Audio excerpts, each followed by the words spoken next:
혹시 이런 경험 있으신가요?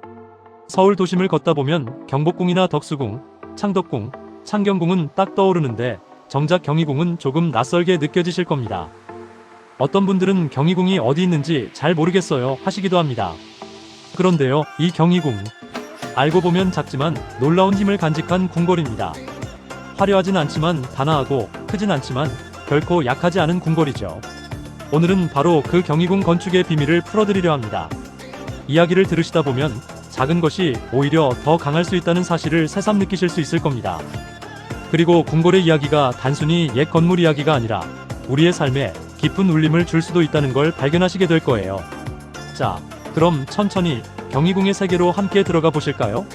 1부 경희궁의 탄생 배경. 먼저 경희궁이 왜 생겨났는지를 알아야겠죠. 때는 17세기 초 조선 제16대 임금 인조의 시대였습니다. 인조는 잘 아시다시피 광해군을 몰아내고 왕위에 올랐습니다. 그런데 문제가 있었습니다. 바로 왕이 머무를 궁궐이 애매했던 거죠. 광해군이 사용하던 창덕궁은 이미 광해군의 흔적이 강하게 남아 있었습니다. 새로운 왕조의 정통성을 보여주기에는 불편했겠죠.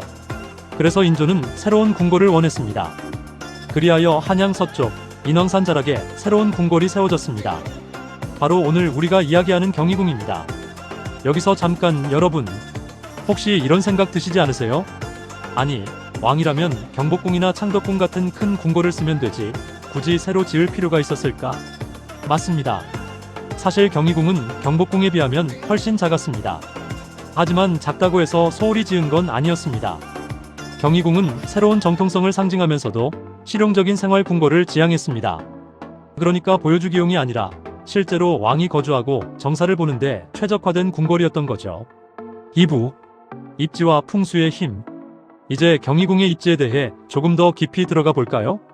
궁궐을 짓는 데 있어서 가장 중요한 건 뭐다? 바로 풍수지리입니다. 경희궁은 인왕산 자락에 자리 잡았습니다. 뒤로는 인왕산이 든든히 받쳐주고 앞으로는 서울 도심을 내려다보는 시야가 열려 있었죠. 이런 배치를 배산임수라고도 부릅니다. 뒤로는 산이, 앞으로는 물이 흐르는 지세. 고대부터 가장 좋은 터로 여겨졌습니다. 여러분, 집터 잡을 때도 이런 얘기 하잖아요. 뒤로는 산이 받쳐주고 앞은 탁 트여야 기운이 좋다. 궁궐도 마찬가지였습니다. 그래서 경희궁은 크지는 않았지만 풍수적으로는 매우 강한 자리에 세워진 궁궐이었습니다.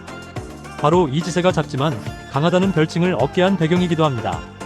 3부 경희궁의 건축적 특징 단아함과 절제입니다. 이제 본격적으로 건축 이야기를 해볼까요? 경희궁의 정전, 이름하여 숭정전. 왕이 신하들과 조회를 열고 나라의 중요한 행사를 치르던 공간입니다. 근정전이나 인정전 같은 다른 궁궐의 정전에 비하면 숭정전은 확실히 작습니다. 그러나 그 작음이 오히려 절제와 단아함을 보여줍니다. 기단은 높지 않지만 안정감을 주고 기둥은 굵직하면서도 과장되지 않았습니다. 지붕은 우아하게 곡선을 그리며 하늘을 향해 뻗어 있는데 화려한 장식은 절제되어 있죠. 거칠애보다 본질을 강조한 건축입니다. 궁궐 곳곳의 건물들도 마찬가지였습니다.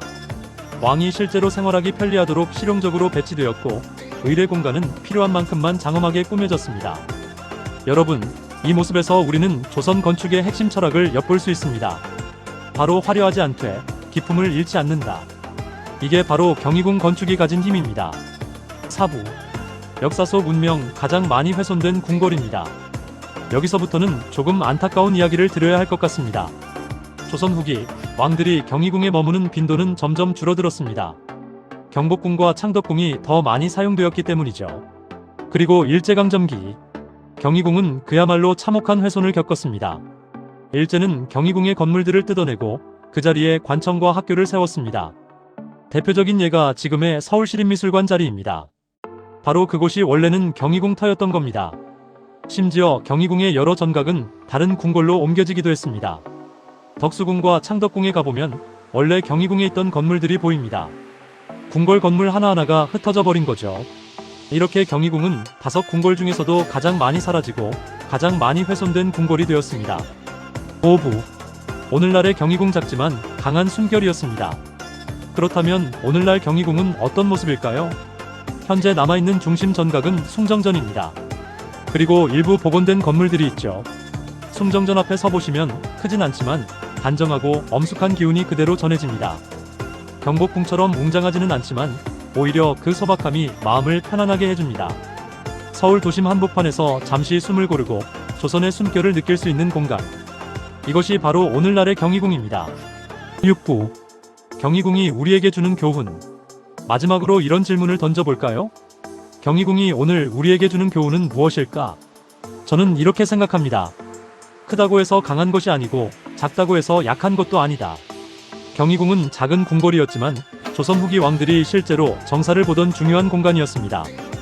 그리고 여전히 강한 정신을 전해줍니다. 우리 삶도 마찬가지 아닐까요? 집이 크지 않아도, 직장이 화려하지 않아도 중요한 건 그 속에서 우리가 어떤 정신으로 살아가느냐입니다. 경희궁의 건축은 절제 속의 힘, 소박함 속의 강인함을 보여줍니다. 그리고 그 철학은 지금 우리에게도 깊은 울림을 줍니다. 여러분, 오늘은 경희궁 건축 작지만 강한 궁궐이라는 주제로 함께 이야기 나눠봤습니다.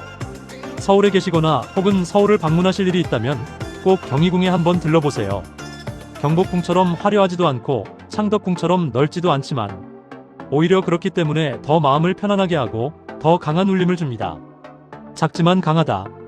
바로 경희궁의 진짜 매력이자 오늘 우리가 가져갈 수 있는 교훈이 아닐까요?